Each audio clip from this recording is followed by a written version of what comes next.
Bismillahirrahmanirrahim. Alhamdulillahirabbil alamin wassalatu wassalamu ala mursalin wa ala alihi washabihi wa ala amma ba'd. Ya, pada kesempatan yang berbahagia ini insyaallah eh, saya akan menyampaikan sebuah PKM dengan judul konsep kota sehat ramah lingkungan di Indonesia sebagai solusi pengurangi polusi udara. Untuk topik utama dalam presentasi ini dalam isinya adalah yaitu yang pertama tentang pentingnya keberadaan ruang terbuka hijau. Kemudian yang kedua green building. Yang ketiga polusi udara. Yang keempat belajar dari contoh terbaik. Langsung masuk aja ke pembahasan yang pertama yaitu tentang pentingnya keberadaan ruang terbuka hijau. Public open space atau ruang terbuka publik bisa berarti landscape, jalan raya, taman, area rekreasi, dan tempat berpejalan kaki. Ruang terbuka publik ini bisa berbentuk garis lurus atau linier atau bisa berbentuk meruang. Jadi untuk ruang terbuka itu sangat penting untuk sirkulasi udaranya. Ruang terbuka hijau bisa menjadi tempat sempurna bagi air untuk meresap ke dalam tanah dan kemudian tersimpan di dalam tanah.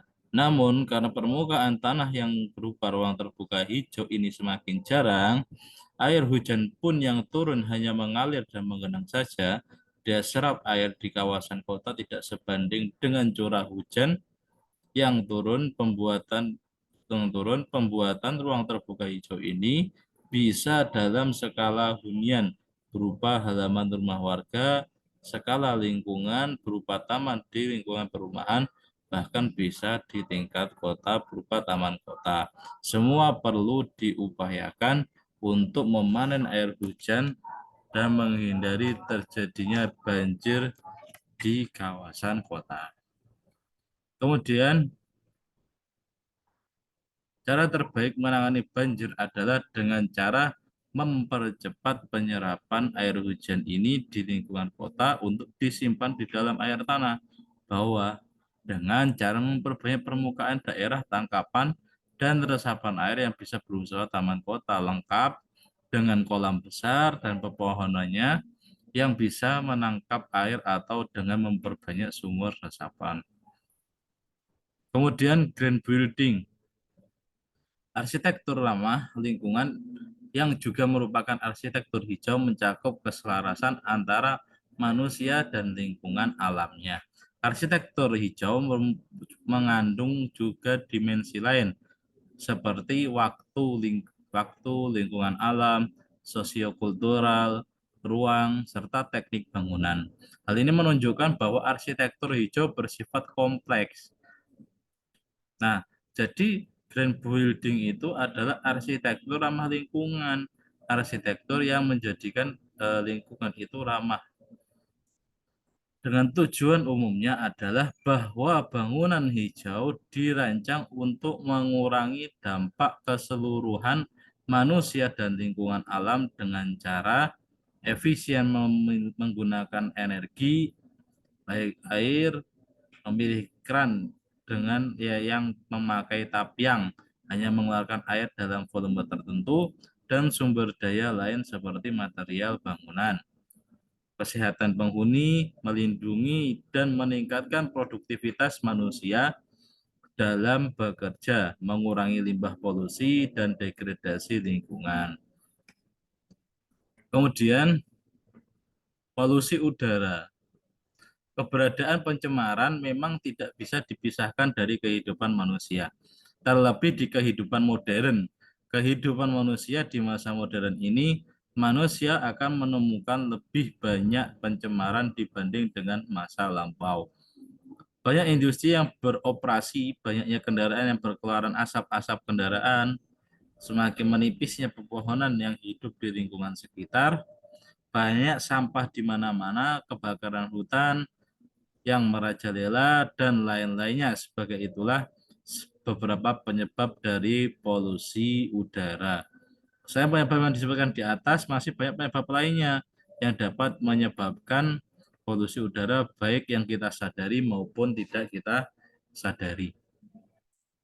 Dampak dari polusi udara sendiri yaitu ada tiga, yaitu terjadinya gangguan pernapasan, seperti misal gangguan paru-paru. Polusi udara sangat mudah sekali menyebabkan datangnya berbagai penyakit, terutama yang berhubungan dengan paru-paru, mengganggu kesehatan kulit, sehingga kulit akan nampak kusam, elastis, merosot, dan penuaan dini, keruput dini, flek hitam, hingga penyakit kanker kulit. Kemudian yang kedua yaitu menimbulkan terjadinya pemanasan global. Pemanasan global merupakan dampak jangka panjang dari adanya polusi udara.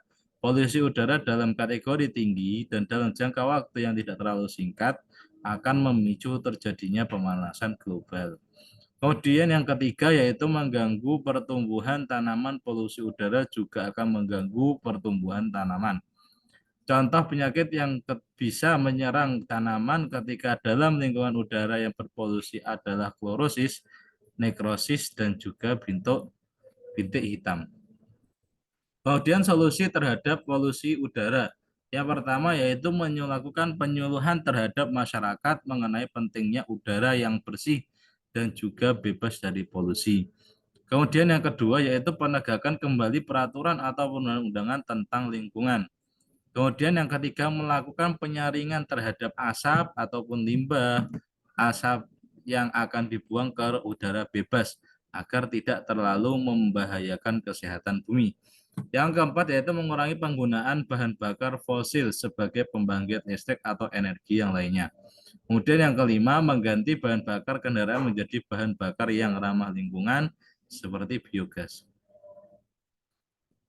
Kemudian belajar dari contoh yang terbaik yaitu dari Central Park di Manhattan, New York adalah contoh terbaik upaya pemerintah menciptakan taman kota di tengah-tengah gedung pencakar langit di New York.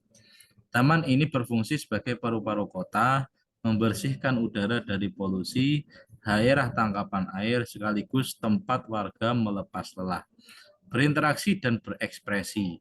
Tanaman kota skala besar ini hanya bisa terwujud jika ada upaya serius dari pemerintah untuk mewujudkannya. Taman ini memiliki luas 3,41 km dengan panjang 4 km dan lebar 800 meter. Bangunannya Departemen Taman dan Rekreasi New York City. Walaupun terlihat alami, landscape Central Park sepenuhnya hasil campur tangan manusia. Di dalam taman terdapat danau buatan dan kolam, jalan setapak, dua arena ice skating, kawasan lindung hewan, burung migran, sehingga menjadi tempat favorit bagi pengamat burung.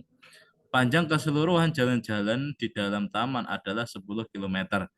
Pengunjung ramai berjogging, bersepeda, atau bersepatu roda, terutama di akhir pekan. Di taman ini dilatar belakangi oleh kepadatan penduduk New York City yang menjadi hampir berlipat 4 antara tahun 1821 dan 1855. Kota menjadi semakin sesak dan penduduk berdatangan ke sedikit ruang terbuka yang ada, terutama ke kuburan untuk menjauhkan diri dari kebisingan kota. Sebelum pembangunan taman dimulai, lahan harus dibebaskan lebih dahulu dari penduduk yang sebagian besar orang miskin. Pada tahun 1857, sekitar 1.600 jiwa harus dipindah setelah tanah tempat tinggal mereka dibeli oleh proyek antara tahun 1860 dan 1873. Pembangunan taman sudah hampir selesai. Sejumlah 14.000 meter kubik tanah dibawa dari New Jersey sebagai pengganti tanah lapisan atas yang kurang sesuai. Ketika pembangunan secara resmi dinyatakan selesai pada tahun 1873, lebih dari tanah dan batu yang digali dari taman berjumlah sekitar 10 juta gerobak dan harus dibuang ke tempat lain. Ketika dibuka, Central Park memiliki sekitar 4 juta pohon yang diwakili 1.500 spesies. Jadi kesimpulannya yaitu kota tanpa ruang terbuka atau greenery open space atau taman adalah seperti manusia tanpa paru-paru. Manusia tidak bisa bernafas tanpa paru-paru.